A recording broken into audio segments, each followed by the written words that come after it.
ములుగు జిల్లా వాజేడు వెంకటాపురం మండలానికి చెందిన మొక్కజొన్న రైతులు దారుణంగా నష్టపోయారని ఆదివాసీ నవ నిర్మాణ సేన రాష్ట్ర అధ్యక్షులు కొరిసి నరసింహమూర్తి ఆవేదన వ్యక్తం చేశారు. సోమవారం హైటెక్ మొక్కజొన్న సీడ్ వేసి నష్టపోయిన రైతులతో కలిసి వెంకటాపురం తహసీల్దార్ లక్ష్మీ రాజయ్యకు వినతి పత్రం అందజేశారు. ఈ సందర్భంగా ఆయన మాట్లాడుతూ మారుమూల ఏజెన్సీ ప్రాంతాన్ని ఎంచుకుని అంతర్జాతీయ మొక్కజొన్న విత్తన కంపెనీలు గత కొన్నేళ్లుగా మోసాలకు పాల్పడుతున్నారని అన్నారు.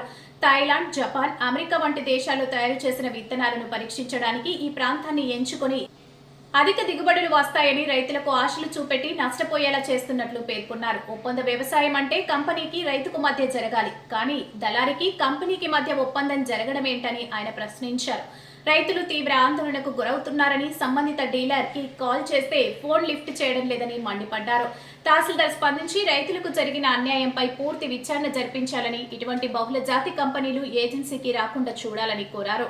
ఈ కార్యక్రమంలో బెర్లగూడెం, మెరుమూరు, మరికాల, రాచపల్లి, ప్రాంతాపురం పంచాయతీల మొక్కజొన్న రైతు మొక్కజొన్న రైతులకు మోసపోయిన మొక్కజొన్న రైతులకు రావాలి రావాలి రావాలి రావాలి రావాలి రావాలి రావాలి రావాలి కఠిన చర్యలు హైటెక్ సీడ్ డీలర్ 110 కోట్ల మంది వడ్డేశంలో వ్యవసాయం చేసే కేవలం మాత్రం ఆ సంగతి ఈ రోజుగా సమాజం రైతుకి అవసరం, రైతు సామాజిక అవసరం.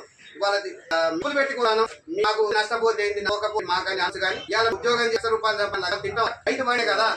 ఇవాళ రాష్ట్రాల్లో మద్దతు అనేది ప్రతి ఒక్క మద్దతు తెలియదు. ఖచ్చితంగా చర్య తీసుకొని వ్యవసాయం చేసే తినే వాళ్ళ జరుగుతుంది. 110 కోట్ల మంది వడ్డేశంలో వ్యవసాయం చేసే కేవలం మాత్రం ఆ సంగతి ఈ రోజుగా సమాజం రైతుకి అవసరం, రైతు సామాజిక అవసరం. వాళ్ళది మూలు పెట్టుకున్నాను, మాకు నష్టపోతే మాకని అంచు కానీ ఇవాళ ఉద్యోగం చేసే రూపాయలు తింటాం రైతు పడే కదా. ఇవాళ రాష్ట్రాల్లో మద్దతు అనేది ప్రతి ఒక్క మద్దతు తెలియదు. ఖచ్చితంగా చర్య తీసుకొని ఇక్కడ రైతు 50,000 ఇవ్వాలి. అదేవిధంగా ₹1,00,000 నష్టపరిహారం ఆ విధంగా ప్రభుత్వ సిఫారసు వాళ్ళ విచారించి ఈ సందర్భంగా ఇక్కడ రైతు కూడా